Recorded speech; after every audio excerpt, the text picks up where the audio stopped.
Hi, Betsy. So let's start with you. You're joining us from your farm, I take it. Tell us what's happening in your neck of the woods and how long your family has been farming and what type of farm animals you raise. Greetings, folks. My name's Betsy Bullard. My family and I farm in the town of Turner. Breguin Farms has been in existence since 1777, as far as we can tell. So my husband and I are the 10th generation to farm pretty much the same site in Turner. Right at this moment, I am watching the rainfall, which is lovely after the dry start that we had to the summer. We are dairy. We have approximately 500 cows that we milk, and a couple of years ago, we decided to be brave and get into the wonderful world of ice cream because who doesn't love ice cream? So that's been a pretty fascinating add-on activity to the dairy. Great, thanks. And let's meet Keena, who, and I should mention to our listeners, coincidentally, all these farms happen to be located in Androscoggin, so county. So we'll get into that kind of history of that farming community later on. But Keena, introduce yourself and tell us a little more about your farm. Hi, my name is Keena Tracy. I run Little Ridge Farm in Lisbon Falls. We are mostly a vegetable farm with a CSA, but we also raise turkeys and pigs and beef cows and sell them uh, bulk as a part of a CSA too. So either by the half or the whole. And yes, I like Betsy. I'm very excited to see some rain. It allows the not only my vegetable crops to grow, but we rotate the animals throughout the fields. So it's nice to have green pastures again, and the animals are way happier and cooler. And the pigs, especially, they like having a big puddle to swim in, so they're happy too. Great. Well, perfect timing. And our next farm is Old Crow Ranch. Saren, she's actually cooking up some delicious local foods, I believe, this evening in her kitchen. So, welcome, Saren. Go ahead and introduce yourself and your family if you'd like. I'm Sarah Sinisi here at Old Crow Ranch. Steve just walked in finishing up chores. I've got my AirPods in so he's not going to be able to hear anything that you say, unfortunately, as neither are my small girls who are wrestling over on the couch. I am cooking up some chicken breasts for dinner. We are a pasture-based livestock farm here in Durham. We raise chicken, pork, and beef. And we sell it out of our farm store, and we sell it wholesale to Farmers Gate Market, which is a butcher shop up in Wales. And we sell it directly to customers who want a side, similar to what Keena does. Our main products are the livestock, and Steve has a bit of a farming problem, so we also have abundant gardens. So most of every meal we make here, I'd say 80% on average, is produced right here on farm, which is top notch. And because I've got 100 girls, I'm going to keep cooking while we chat. Thanks, and feel free to introduce them to our listeners as needed. So I want to go back to this concept that Keena, you mentioned. Um, so I heard the word bulk and CSA. So those are a couple like words that maybe our listeners might not be familiar with, and we'll kind of begin this conversation, I guess, talking about how people can buy your farm products, and then we'll go like work. I would like to say like work behind, beginning with the end in mind. And for most of us, the end is buying something at the supermarket or a farm stand, or in your case, a CSA, right? So tell us a little bit more about what is a CSA and what does it mean to like buy meat in bulk?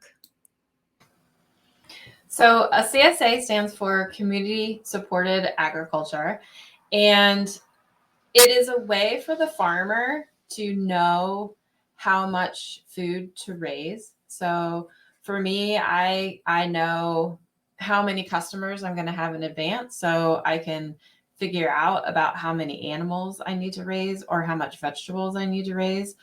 And they also pay either in advance or a deposit in advance. So that allows me to purchase any sort of supply that would go into growing that animal, which could be buying the piglet, for example, or the calf or the little baby turkey, and grain. It could go into buying supplies for their housing, for their feeding, and it allows us as a farmer to not go into as much debt. So in return, then we're giving you a price that is paying for our labor and our supplies, but it's not paying for overhead and debt. So it can help keep that price down a little bit.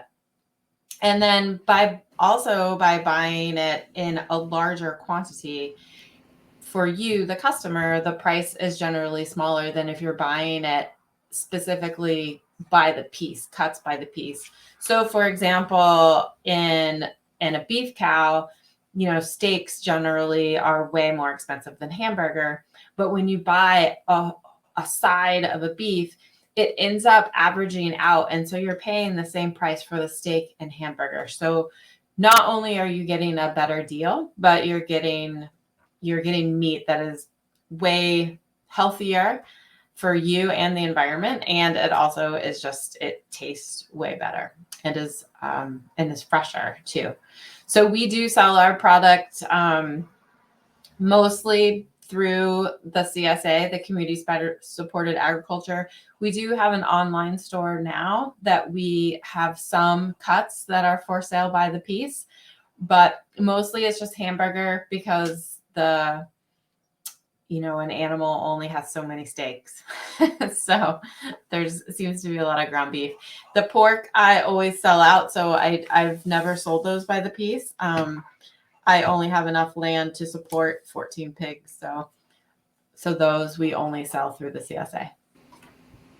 And if someone's like buying something, so you mentioned by the piece, and so the unit price is a little bit more, and for your scale, that works perfectly for your business model.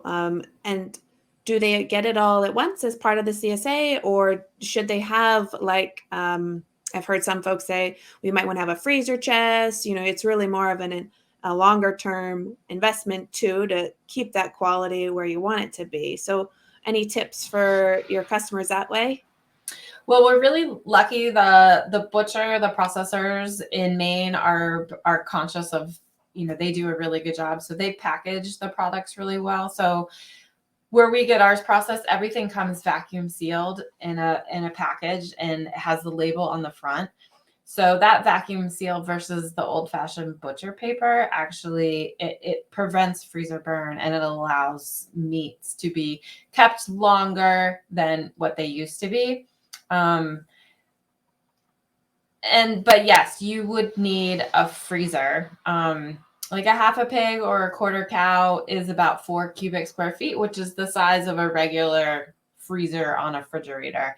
So it's not a huge amount of space. And trust me, once you get a small freezer, you'll be happy to fill it with frozen berries and other Maine frozen vegetables. So your meat won't be lonely in that chest freezer. The meat won't be lonely. That's a good, probably a segue to you, Betsy, in terms of how to keep your refrigerator and freezer items not lonely. You mentioned that your family has been farming for generations, and you are actually coming to us from your ice cream shop right now. So not going to keep you lonely if you would like ice cream for your freezer meats or frozen berries. Tell us a little bit more about if somebody wants to buy your farm products. Do they do it only at the ice cream shop? And what else are your cows providing for food products? I think Keenan has a great point. You should always be concerned about your items in the freezer being lonely. So you definitely want a variety of items. And certainly as we continue with the making frozen custard and making that available, we want to help folks out with that. For the last however many tens of years, our farm produced milk exclusively for wholesale purposes, and the vast majority of it went to fluid milk and was processed here in the state of Maine. So if you were grabbing a gallon of milk or you were grabbing a pint of milk to drink on the road, chances were decent that you may have had some of our milk. And that's still the case for the vast majority of our milk. It is processed in state. We're members of DFA, Dairy Farmers of America Cooperative, but like I said, that milk is processed and most likely will show up as fluid milk. So throw it on your cereal and enjoy that way. When we began with the frozen custard, we had visions of scooping pretty exclusively. That was how we were going to connect our product with the consumer. But clearly, we had a little pandemic that had some other opportunities open up for us. So we also have the ability to sell online, and folks can, if you have a hankering for custard in the middle of the night and you want to place your order, then that's fine. We can have it out in the freezer for you the next morning for easy pickup on the way by. We do scoop a couple days a week, Saturday and Sunday as well. And we've also added if you are in the neighborhood and you stop by, there's a cash box and kind of the honor system that way, as well as some other local farms that have farm stands that are pretty booming this summer. I would say we've been fortunate to have some synergies develop there and with some other local farms. So we're pretty excited to see that happen. Great. And, not to clearly Saren, she's in the middle of showing us how to not keep your fridge or your family or your tummies lonely this time. So we've talked about beginning with the end in mind. And so for those of you who aren't watching live, or maybe you're listening later, Saren has been making supper, which is what we call it here in Maine. And she's been using a lot of local ingredients. And you raise beef, and do you also do pork, and do you do chickens as well, Saren? Yes, we do 1,200 broilers and 175 hogs and 70 head of cattle. So livestock, again, meat is where it's at for Old Crow Ranch. And I'm cooking up some of our chicken breasts, which we sell whole, but Steve, being master butcher among one of his many other hats, breaks down about 17 for our freezer. Our freezers are not lonely. We have many, many, many of them. In our farm store, in our shed, for our own use, for sale, all of the things. I'm loving what I'm hearing from the other farms. And Betsy, I want to create some synergies with our farm store in Custard. I'll talk to you later. Eating close to home is so where it's at. I mean, for us, as farming, it's not a high income business, so to speak, but it is a high nutrition business. We eat what we have, and we are so fortunate in that what we have is so nutrient dense. It just couldn't be a better way to nourish our bodies. So we feel fortunate to be able to eat this way and to be able to share it with our community so they too can relish this good food. That's great. Freezers. How long did it take? So not just talking about cooking this chicken and thawing it out, but how long did it take? Because we're gonna walk backwards and say, okay, it's supper time. But how long does it take for when do you start planning to raise these broilers? They take a lot of care. What goes into that? The broilers certainly take a lot of care. We start planning over the winter to know when our chicks will come. And as soon as you know when your chicks will come, you need to know when and where they're getting processed. Processed is a PC way of saying slaughtered, one of those dangerous words. And if you don't have those dates in hand when you get your animals on farm, which a lot of hobby or amateurs don't know about, you can be up a creek with a lot of animals at the end of the game. Even with pigs, as Steve's chiming in, if we have more than we booked before they're born, booked a year in advance for sure. So we set our calendar for chickens and hogs and talk to our markets. And just like Kina was saying with the CSA system, I open up ordering for our direct sale customers. So I know what I have to sell. And right now our CSA is sold out for 2021 because I have a certain amount allotted for that. And they're on the ground already. It's a long enough time period the animals are raised for, and or a short enough growing season. Hogs, we're a feeder operation, so hogs are with us for 5 months. We get them as piglets and we raise them up. And at that rate, there's only so many we can grow. So, and beef take 24 months. So grass-fed beef takes 24 months to get to minimum. Ours are more like 26 or 27 months on average. Our broiler chickens are an 11-week bird, which is pretty quick, not nearly as quick as the white ones, but the Freedom Rangers, we get a nice size 5-pound bird at 11 weeks. And we don't want to raise them in the wintertime. So we're taking them into as late a fall as we can and then saying, all right, that's what we get. Freezer camp it is. Go on off. I like that term freezer camp because it helps us understand, okay, this is where it brings reality to the food we eat. You mentioned a couple things for our listeners and viewers who don't know. So when you say the white ones and the Freedom Rangers, you're talking about the breed of bird, right? I'm talking about the variety of bird, yeah. So the white ones are a Cornish Cross. They're a fast-growing meat bird. We, as humankind, have done some crazy things to make, everything, vegetables, animals, to the best profit of our farming endeavors, eating endeavors. And so the white ones grow obnoxiously fast, like 5 to 6 weeks. Yeah, 6 to 8 weeks. Depending on how you farm them and how you raise them. And they also are very easy to process because they've got all those white feathers that you can't see. We grow the red ones. The butcher shop sometimes hates us, but we find their meat to be much more of an even growth. It's not all about the giant breasts, because breast meat is not really where it's at in my life. I'm thighs all the way. Give me the dark meat. So the Freedom Ranger has a more even conformation of white meat to dark meat. And yeah, but there's trade-offs. They're really good foragers. That's awesome. They eat a lot of bugs out there on the pasture. Crickets right now. So yeah. That's great. Kina, you raise a little bit of the same species, right? So you're raising pork, which comes from pigs, and you're raising, you talked about the beef, and you do poultry as well. Do you do meat birds, or are you also doing eggs or other protein products?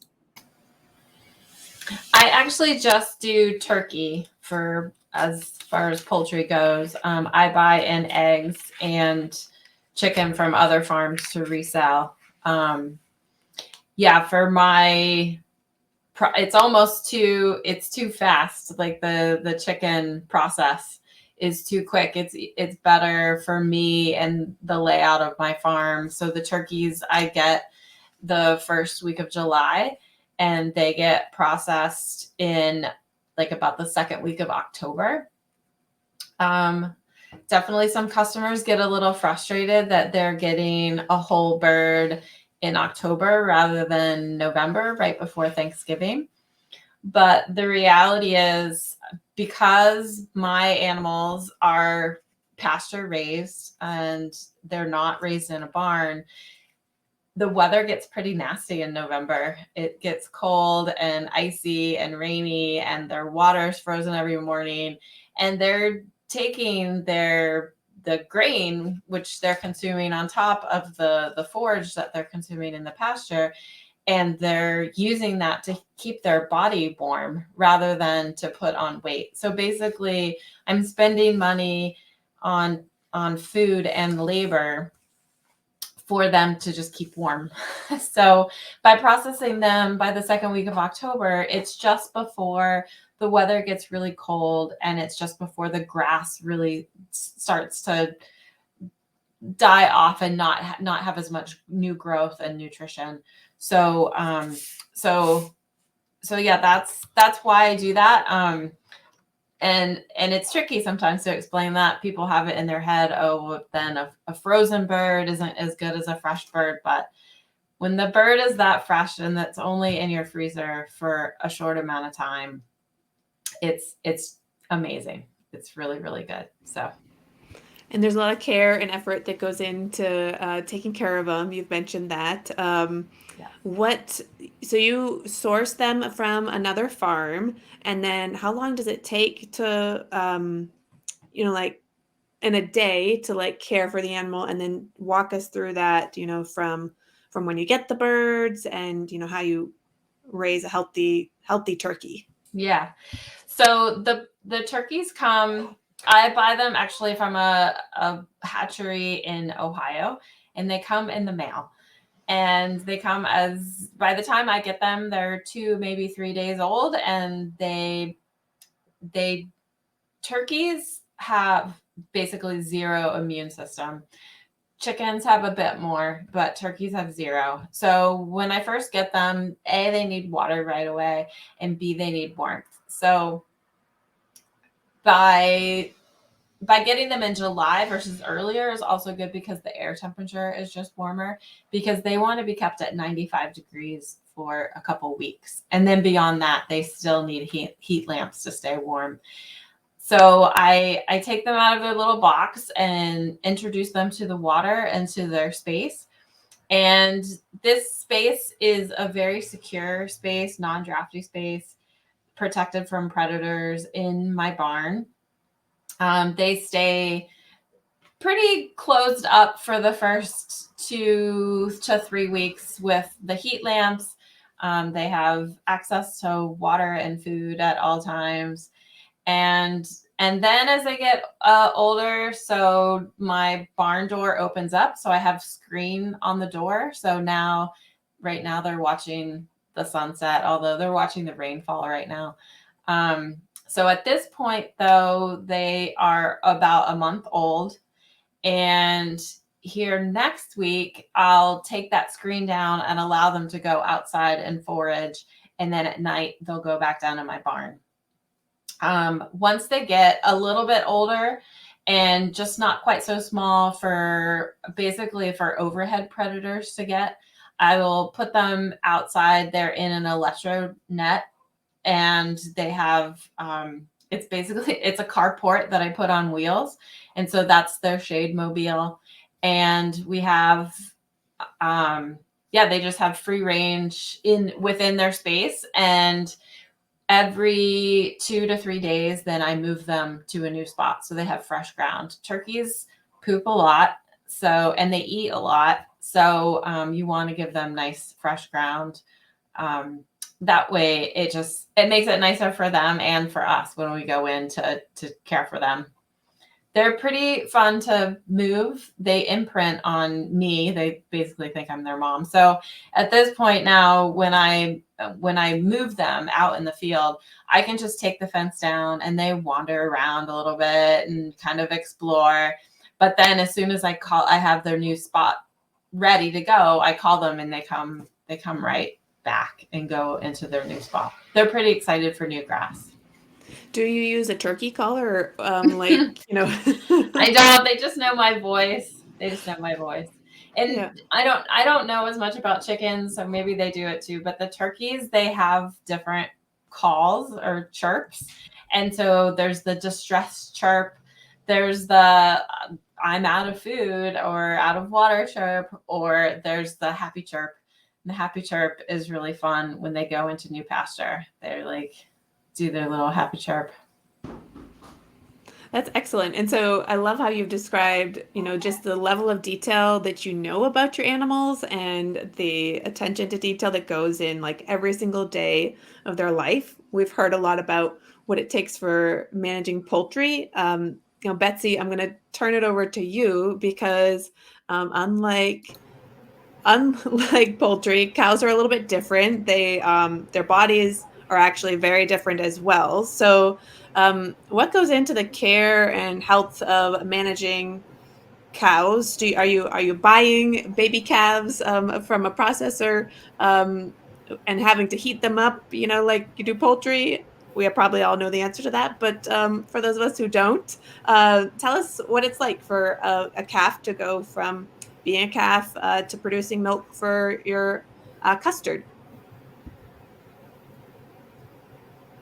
They definitely do not arrive in the mail. Although, like when I'm thinking today about mating decisions for, say, I want to have custard or I want to have milk with certain characteristics, like I'd like to have milk with higher butterfat content or a higher protein content. So I'm deciding today what the mother cows, how we're doing the dating search for them, and trying to decide what the best matchup is to make sure that 2 years from now, 3 years from now, 3 years from now, by the time they are pregnant for 9 months, the calf is out, everything's successful in that regard. You raise the animal for 2 years, she in turn has another calf and begins producing milk.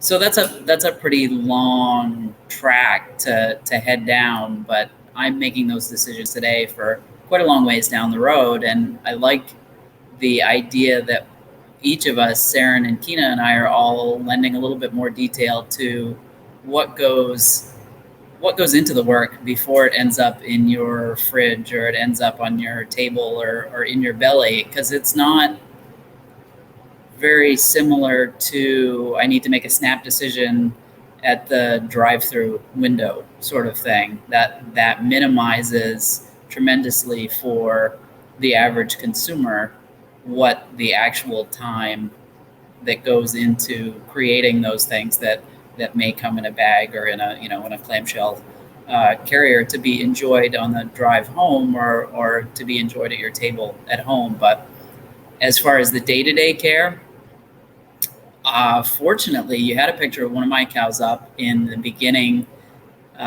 clip, and you could see that she had some pretty cool jewelry on.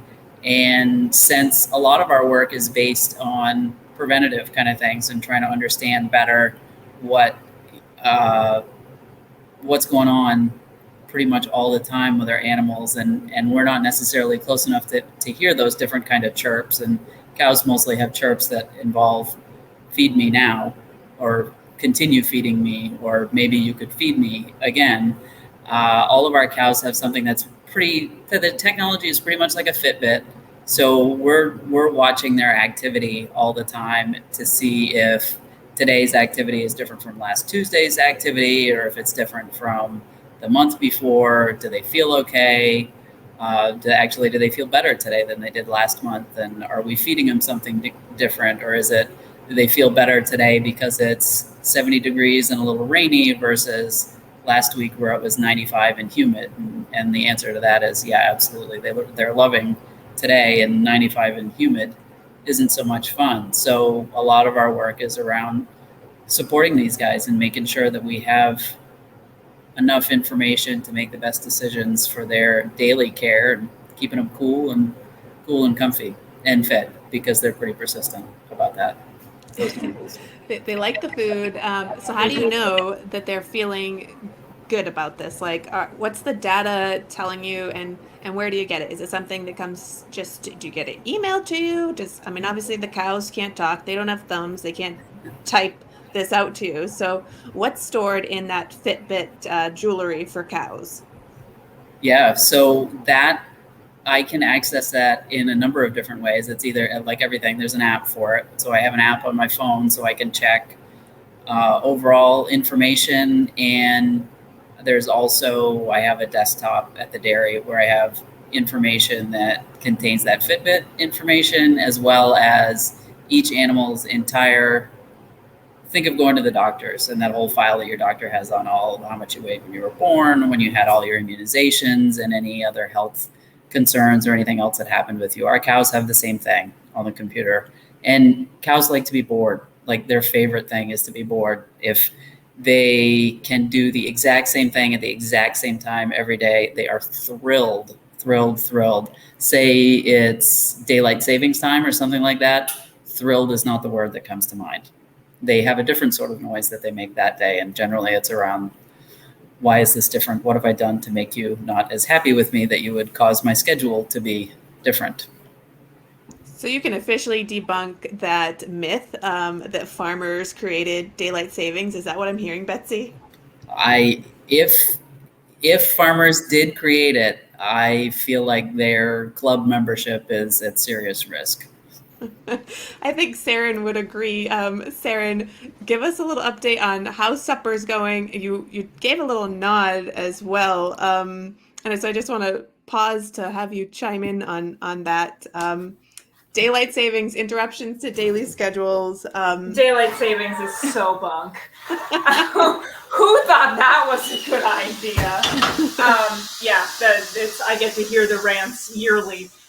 Steve and I have a pretty 1950s division of labor here on the farm. He does everything food related and outside. I do everything food related and inside. Not everything. He helps me with the food preservation, which is top notch.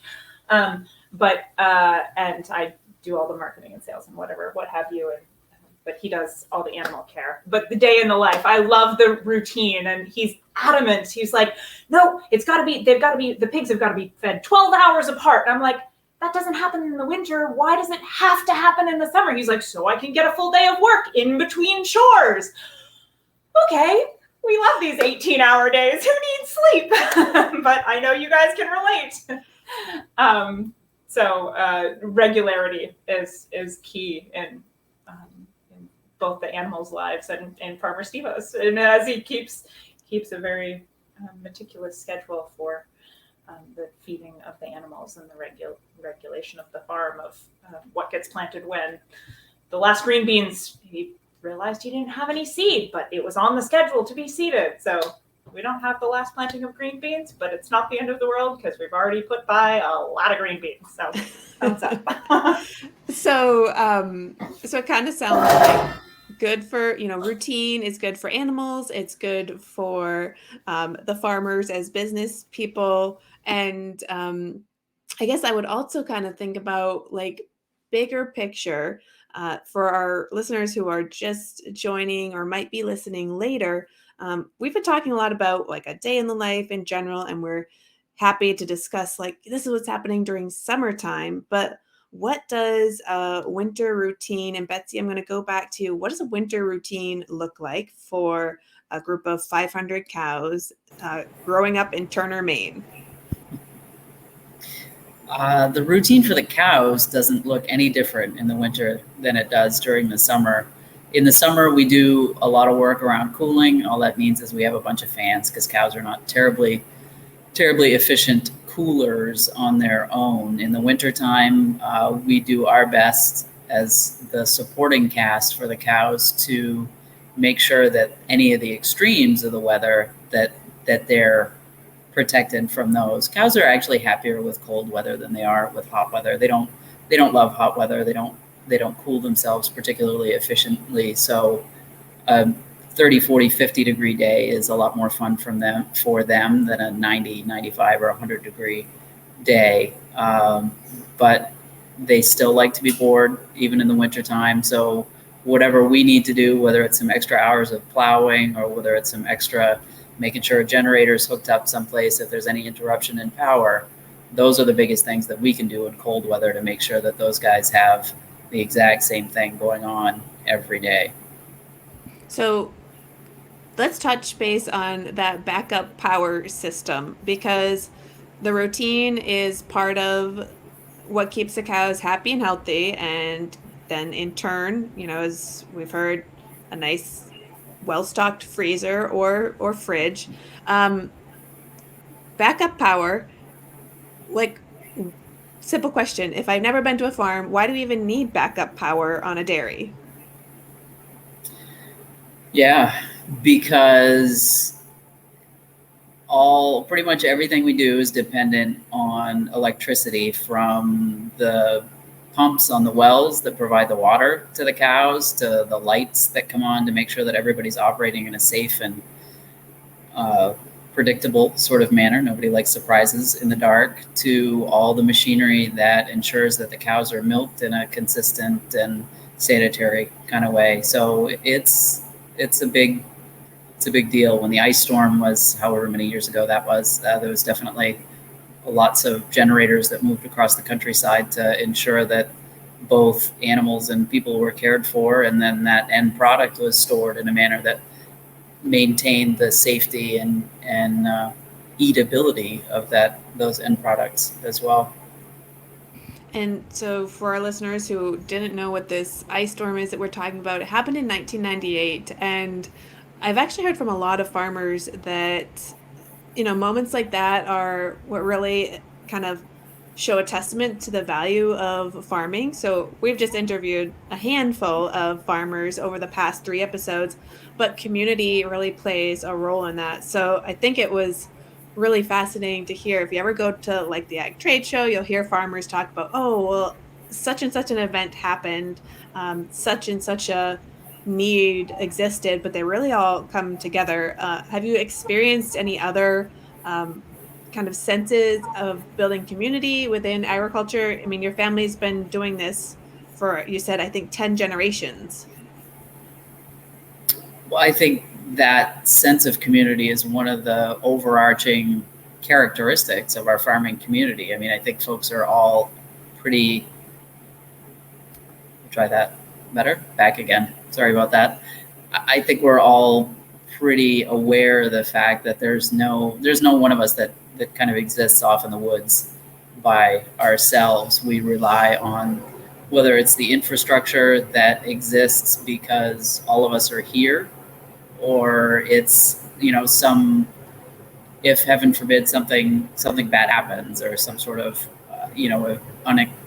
inexplicable event or something like that happens with one of our dairy or agricultural families. I mean, I think farmers are the first ones to rush to make sure that they're there to support and provide assistance. And a lot of times I think farmers are able, because they are a jack of all trades and have lots of skills and lots of resources, that they're able to step right in and help. And I think that's a pretty amazing thing about our community. And I think that's something that sense of community is something that we're all reminded of over the last year and a half.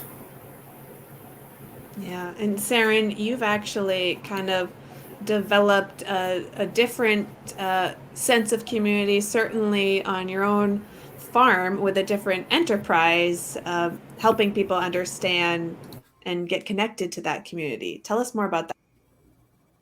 Are you alluding to my tiny house farmstead? Your tiny house, that's right. In 2019, when I met Steve back in 2010, I was working on opening a hostel in Portland, and so not a farmer by marriage, and I've accepted that I can wear the title as well, being a full-fledged on the farm wife, but manifesting dreams and bringing a tiny house into the fold of the farm buildings that we have around here, and inviting people to come do stays on the farm where they're not expected to work. It's not like a woofing thing, but a free farm tour is included for anybody who wants to take it. Heck, we'll give farm tours to the community too. It's not just for tiny house guests, but to see our farm through outsiders' eyes, and to the education that happens and the realization of how removed people are and have no idea how vegetables grow, let alone how meat is grown, how pasture-based, like what's the difference between how we farm and how the meat in the grocery store that they might be used to getting, or what they get in a fast food restaurant. Like, that you buy a pound of burger in our store, it is one beef, one animal in that pound. There's no more than one. I can guarantee there's one animal in that pound of burger. And that's just like mind blowing in the bring it all down. It's been wonderful for us too, to in the midst, I mean, it's July, it's high season. I can't believe any of us are here right now. Maybe because it's raining, we all can be and are sort of cheering that we get the chance to be.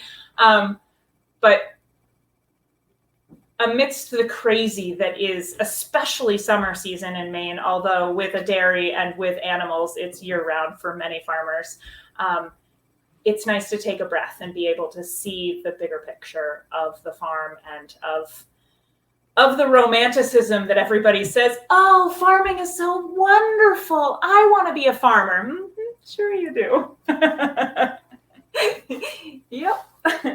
So anyway, the tiny house, the Crow's Nest Tiny House, has been a great addition, a very successful side business, as most Mainers have many hustles to make ends meet. It's been wonderful to share the farm with the wider world and have the wider world come here and expose my tiny girls who knows where they are now. Upstairs, they'll give farm tours with me. They're very proficient at it at 4 years old and 7 years old. It's very fun to watch them sharpen their teeth on saying all the same things mom does. I'm like, ooh, maybe I should rephrase that when I hear it come out of their mouths. It's fun. That's a great testament to more community experiences. Kina, I think, you started us off telling us really like this is what, a lot of your business model is centered around the word community. What's the take from your customers who are buying and subscribing to your community supported agriculture enterprise? Yeah, I've had my CSA for 12 years now, and I have some customers that have been customers the whole 12 years. I've had a really good retention rate, and the majority of my customers live within a 10-mile radius. So it's definitely a testament to people, really buying local or finding local food. And I don't live in an affluent community, but people are putting priority on buying fresh vegetables, and we happen to be organic too. But the price point is such that it is affordable as long as you prioritize it. So that's been pretty exciting to know that it's a lot of my neighbors that have joined and stayed with the CSA.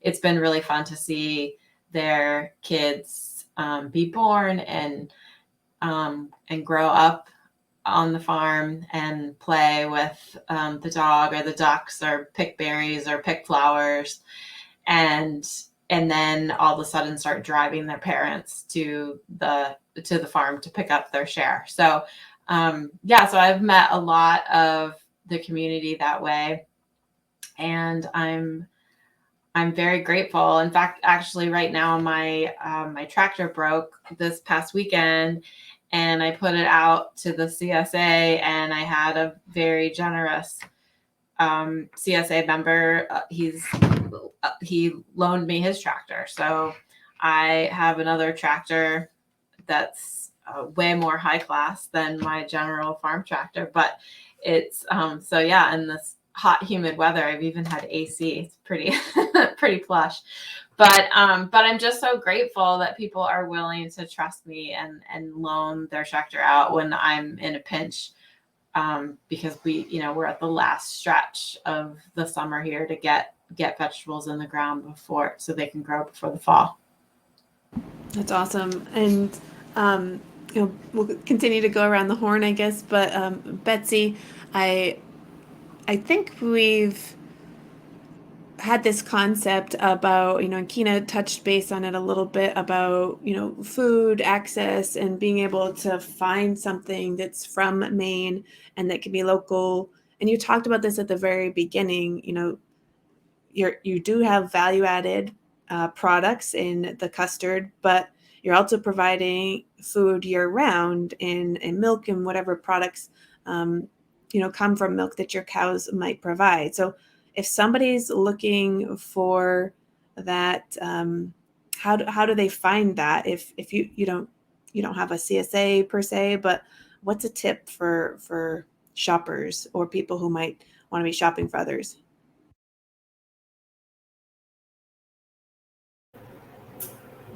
Better without the mute. That's always a good start. So fluid milk is pretty regularly going to be very local. If you want to look at specifics on your container of milk that you're looking at, there'll be a code stamped on all milk products that's sold, and there will be a number, a dash, and another number. That first number, if it's 23, that means it was packaged here in the state of Maine, and that's pretty exciting to see. Hey, you know what? That it's entirely possible that milk was produced just down the road from me, which is definitely when we want to be honest about some of the environmental impacts of some of our food systems. If it was produced close by, probably a decent chance that you're having a less deleterious impact than if it hadn't been. So that's a great way. I mean, certainly as we think about the last 10 or 15 years, there are lots more, whether they're farmers markets per se, or they're farms that have elected to go the route of marketing direct to the consumers. So there are lots more options there, I think, than there were historically. And maybe it's just that we're more aware of them, and we're having a little bit more robust conversation about, hey, you know what, those greens that we ate last week are where did you find those? Was that something local? Or, you know, when talk to your friends and your neighbors, and what have you had for food that was, I mean, food features in a lot of our conversations because we like it. And I like the comment earlier about we may not be, as farmers, it may not be a high income sort of profession, but gosh, we do eat pretty well, and it's a pretty big part of our lives, and we enjoy it, or we wouldn't continue to do that. So I think sharing that regard for the products that we're producing and consuming at the same time, that's infectious. I mean, I'm with Kina. I have enjoyed tremendously with the custard shop having neighbors come in and end up becoming repeat customers. That maybe the grape nut recipe is, you know, I haven't had grape nuts since my, you know, great aunt Ethel, or you know, something like that had a recipe that we always used to have on Sunday dinner or something like that. But so that's creates some additional intersection points that just because you're buying it at the grocery store doesn't mean it isn't local. I mean, always remember that there's lots of local foods that are available in our usual modes of buying food, but there are also all these other ways to buy local. I think we're very fortunate in Maine that we also have had a pretty robust restaurant and food service scene that has placed tremendous value on local ingredients and those unique characteristics that local foods do have. So I think it's a great place to be producing food and eating food. And Yeah. Can you tell us more about like your experiences with the restaurant? I'll start with you, Betsy. Your relationship to local restaurants or food producers or beverage producers in the state.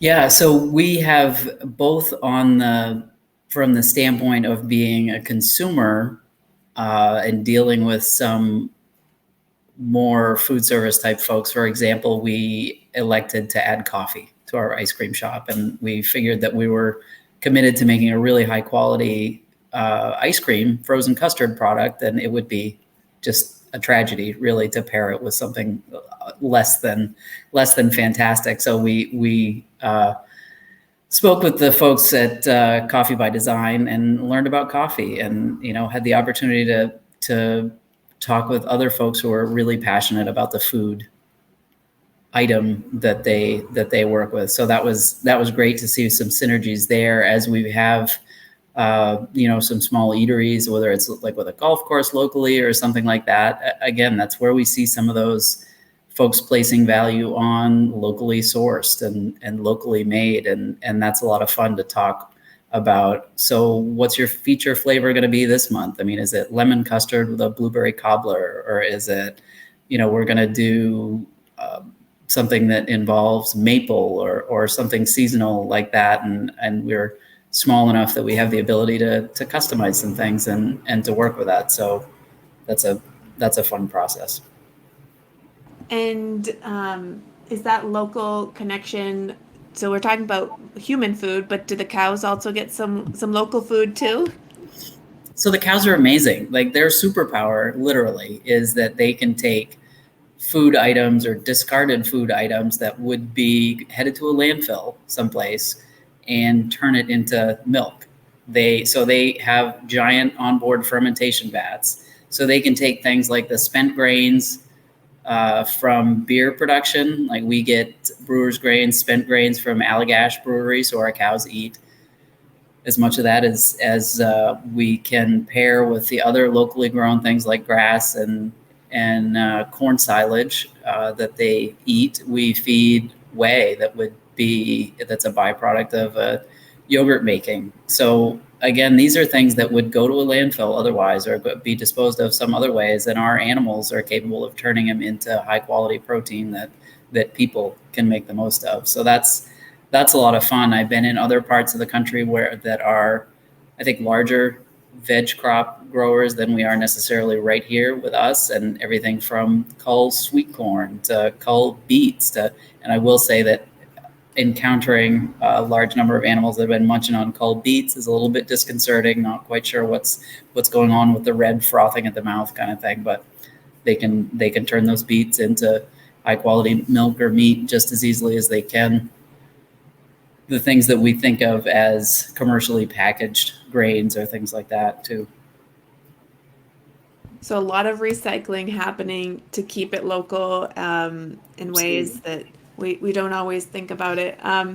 We're kind of coming to the end of the hour here, and we know it's just about supper time for Saren and her family. But there's one last question that I love to ask all of you, which is like in one sentence or more. And Saren, I'm gonna turn this over to you. If you could tell people about why it matters and what the value is to supporting local agriculture, what would you like to tell them? Keeping your dollar right here. Keeping your dollar right in your community, because when my neighbors buy from me, I then go and support other local products. I support other local businesses, and that dollar just keeps circulating right here. And that makes a difference in our Maine economy as well as just making Maine a stronger place. So here's Thank dinner. you. Final We got product. a delicious looking all farm dinner. Yeah, sweet corn and some chicken. Keena, I'm going to turn it over to you and give you a word that you could share, or a sentence or two about why it really matters to support agriculture in Maine and farms. Yeah, there are so many good reasons to support agriculture and farms. And I think, yes, I would encourage people to continue to open their minds to prioritizing their dollar on local food.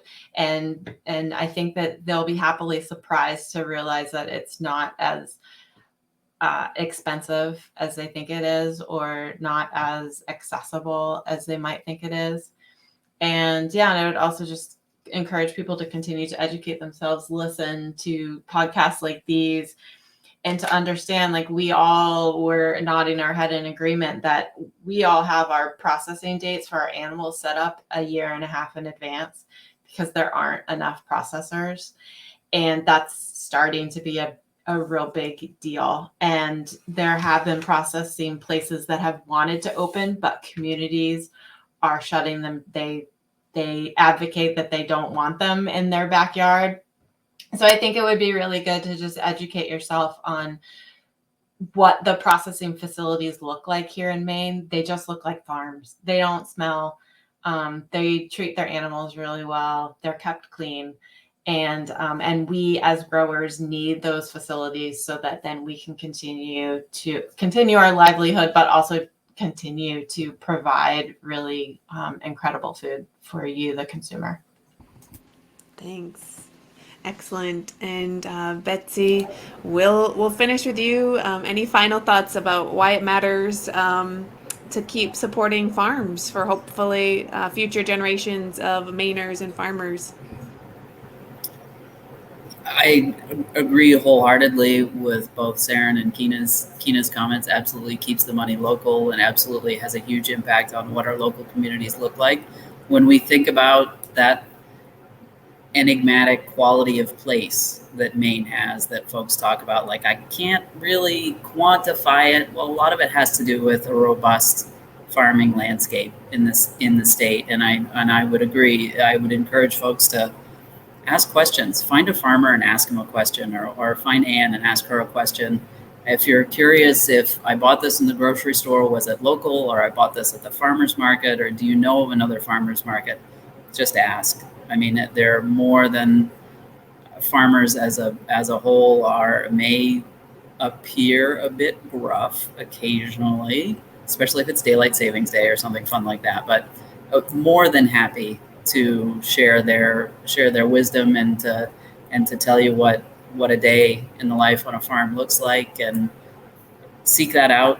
It can be a lot of fun, and definitely your kiddos, if they come out to the farm for a visit, I can guarantee that they'll have fun stories. So, Sarah, we'll let you get off to supper time, but any closing thoughts for you? I, especially in this last year and a half of pandemic, I have really enjoyed being connected to my farming community through Instagram and through social media.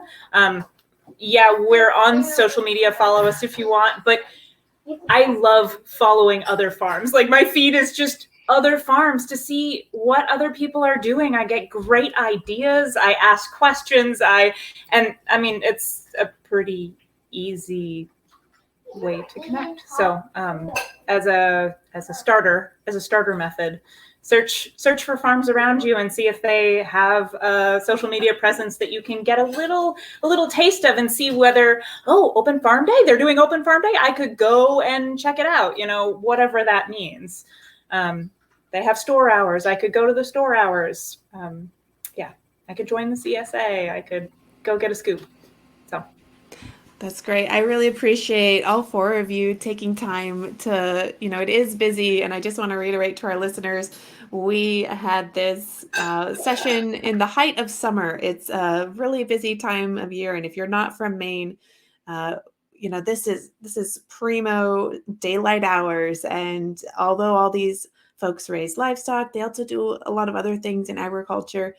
So thanks to all three of you for taking time with us this evening, and we're going to get ready to roll our credits. So thanks.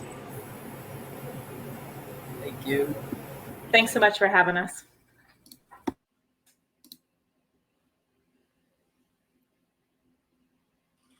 Harvesting Maine is brought to you by the Maine Department of Agriculture, Conservation, and Forestry. You can find farms and farm products at realmaine.com.